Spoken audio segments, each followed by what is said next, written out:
Hello, it's a pleasure to be speaking with you. During this session today, I'd like to talk to you at a very high level on how agriculture is changing and how sustainability enabled by regenerative agriculture fits into that and what the role of the plant breeder are. The changing ag landscape is really driven by three interacting mega factors: society, large and small food companies and clothing companies, and global and local policy. And as we dig into thinking, what does society want? It's really about what's called the evolution of the green revolution. Now, what do I mean by that? I mean that, of course, society continues to be interested. Are we producing enough? Do we have enough food to feed a hungry planet? But in addition to that, they want us to evolve into thinking about how is that food grown? Is it grown in a responsible way? And what is the nutritional value of that food? And of course, society continues to be concerned about the availability of clean water and climate. The good news is they're starting to see farmers as a solution to these issues. Large companies are responding to society's pressures, and they are literally putting millions of dollars into helping the farmers in their value chain move to regenerative ag on millions of acres. And it's not just large companies, it's many small companies also doing this. And policymakers are responding to pressures from companies and society. And as you think about this, it's not just one place, it's not just Europe, it's global. I have to say 2021 is the most active year in global meetings on the food system and policy discussions that I've ever seen.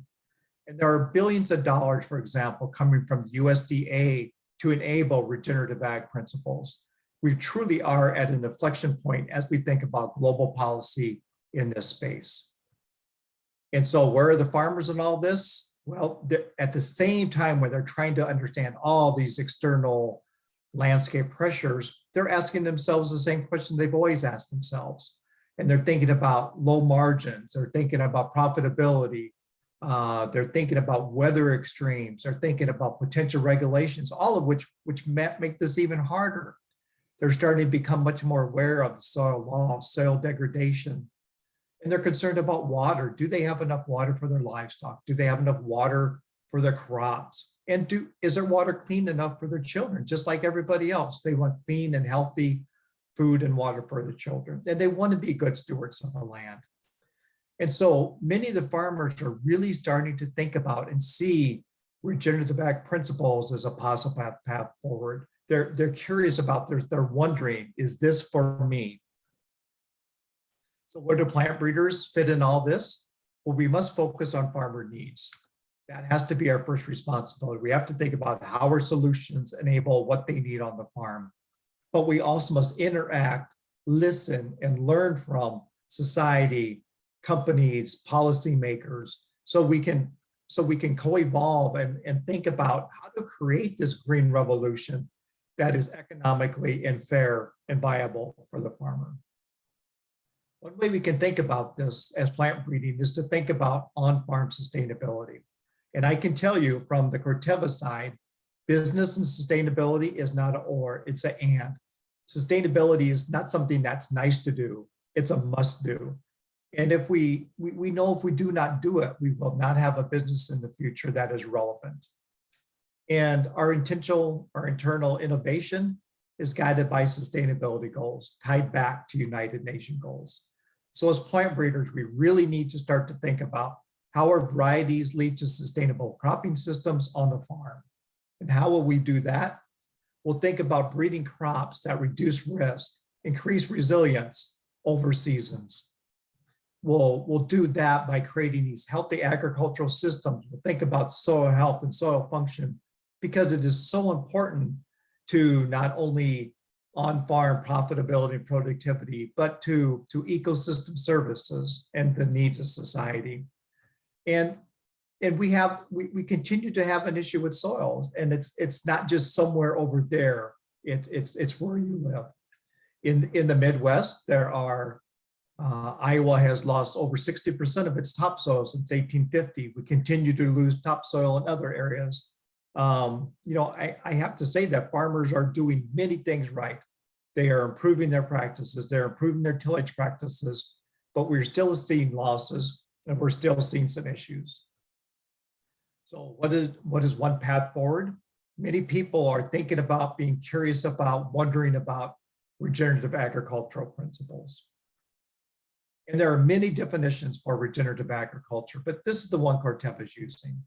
It's a farming system designed to optimize profitability and sustainability, while at the same time purposely designed to replenish and improve natural resources, which helps ensure production is resilient for farmers and profitable for farmers. But it goes beyond just the farmers. It is thinking about how does this affect their communities? How does this affect society? And as I mentioned, there's many different definitions for regenerative agriculture, but at the core of all these, there's these 5 principles of soil health. And it doesn't matter if Corteva's talking about these principles of soil health, the Nature Conservancy, General Mills, Patagonia, USDA, Soil Health Institute, it doesn't matter. They all rally around these same principles. And what are these principles? They're very high level and they're really very simple. They're minimizing soil disturbance. They're keeping soil covered. They're encouraging variety and biodiversity. They're keeping living roots in the soil. And they're thinking about how to integrate crops and livestock. And the beauty with these principles is they're universal. They can be applied to conventional organic farming. It works equally well for both. It works for row crops, corn and soybeans in Illinois and Iowa, almonds and lettuce in California for specialty crops. And it also works for range and pastures. And the other great thing about these principles, it doesn't matter if you have a 10,000 acre farm in Iowa or a 1 hectare farm in Uganda, these principles hold. And so as you think about this, what it's really about is how do you take these principles and customize this and apply them to an individual farm and an individual sub-farm? And how do we think about using these principles to make the farmer profitable and sustainable? And if we do this correctly, it results in what's called the triple win. And a simple way to say it is that by farming with nature instead of against it, it will be good for the farmer, it would be good for the planet, and it will be good for the people. And at the end of the day, farmers will start to move to these practices because it makes economic sense for them to do so.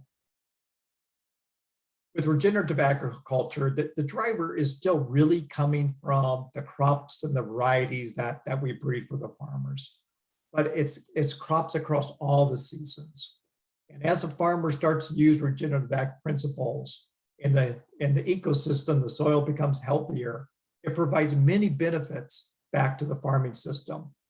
There's reduced inputs that the farmer has to do. There's better water management. There's reduced operating costs. There's long-term increased land value.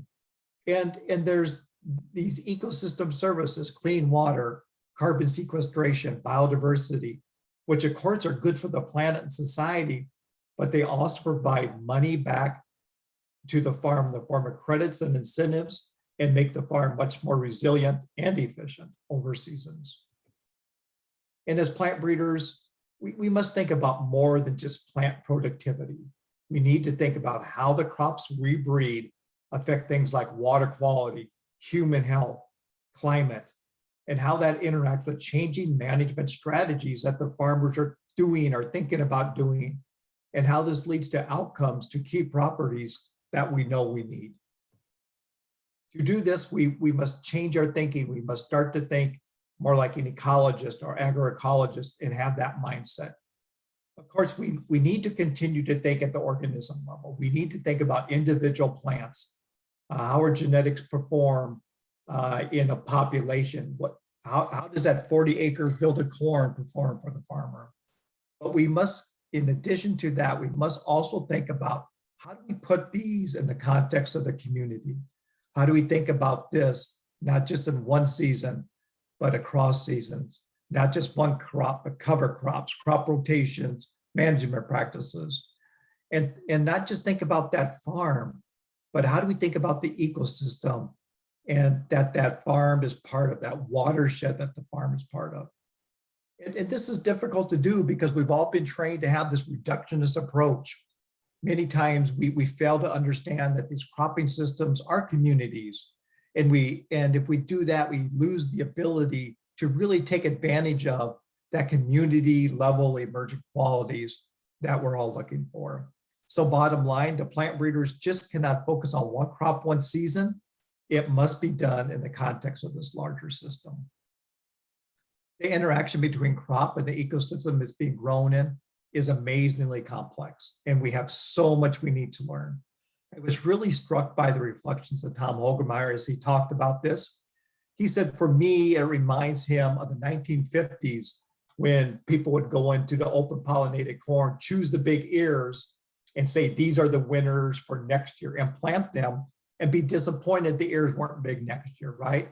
And it wasn't very predictive. It was like picking a Derby horse by the color.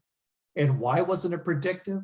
Well, we simply did not understand the underlying science. We didn't understand quantitative genetics. And we didn't take into account the interaction of genetics with the environment it was being grown in, the G by E. The good news now is that as breeders, we are starting to take much more account of not just G by E, but G genetics by environment, by traits, by management. But what we need to do is start to expand our thinking of management to include regenerative ag principles and practices, and to include all the below ground interaction with microbial communities, fungi, and other soil life that comes with healthy soils. And we have so much to learn before we can really start to think about how do we add that to our selection criteria. And to make our job even more challenging, we must evolve into including society into that interaction and that index. We need to think about, again, how that food was grown and what is the nutritional value of that food. The good news is there's variation for almost everything. And the question for us is, what are the future breeding targets that farmers care about? We need to continue to consider the needs of the varieties that are designed to thrive in complex rotations and management systems. We need to think about things like short stature corn, quick maturing crops. But it's not just thinking about how our core crops interact with these systems. We need to think about breeding cover crops and service crops, the ones that fit the farming system that is being used by our farmers, and ones that integrate with crops and livestock. We need to listen and we need to understand to what our farmers are telling us. We need to understand what are the attributes they are asking for in their core crops and in their cover crops, and then we need to turn those into breeding targets. But it's more than just the farmer targets. We need to think about what is the variation available for the future breeding targets for society. We need those that include nutrient density, plants that are optimized for ecosystem services, those types of attributes that work in harmony with nature above and below the soil. And we must also remember consumers are not just focused on the farm, they are concerned with having a fair and just market, and they're very concerned with having thriving farming communities. And this all becomes really clear as you look at the 2021 United Nations Food System goals. It's easy to see what they're concerned about at this global food system level. And at the bottom line, we are not just breeding for farmers, we are breeding for this global food system. And we need to think about what are the attributes we need first, and then think about how do we leverage breeding and technology to create it. While many things change, some things continue to stay the same. And these two questions that I learned 40 years ago still hold. Right? As you think about your breeding program, it is what do you select for, and then how do you do it? And a couple things I do know as you think about these questions is that you cannot answer one of these questions in absence of the other. They must co-evolve in this iterative process between them. And the answer to these questions is a journey. It's not something you can just study and solve today and not have to think about it again in the future. The other thing as you think about this is, as we think about that, how do you do it? How do you best select? And you think about the technical projects that go with it. If it gets too far ahead of the what should we be selecting for, our projects are doomed to failure because they will lose support by our companies, by our universities, and by our farmers. And if what we do select for is thought of in the absence of society environmental needs, the answer along with our technical solutions will be less relevant in the future of agriculture. And so why is this also important right now? As we look at the current state of agriculture, most farmers in North America only use 0 to 1 to 2 of these principles. And that's what we've been primarily breeding and selecting for. But as we think about the future, most farmers are going to shift to using more and more regenerative ag principles. And why will this happen? Again, some of it's from pressures of society and consumers and policy, but mostly it'll happen because it makes economic sense for farmers to adopt these practices on their farm. But as we think about plant breeding and we continue to breed solutions and targets for those farming systems using 0 to 1 to 2 of these principles, pretty soon we're not going to be servicing very many farmers. So the question becomes, how soon will we shift to thinking about breeding for this more complex regenerative ag future? And the decision we have is, how fast will we move? Will we be proactive? Will we be reactive? And as we think about this, remember, even if these changes I'm describing take 10 to 15 to 20 years, it's still only 2 to 3 breeding cycles away. So the last question I'll leave you with is, are you ready for this change? And just a couple resources for you to read through, a couple really, really good books, and a couple good papers to read in this space. So thank you for your time, and I look forward to your questions.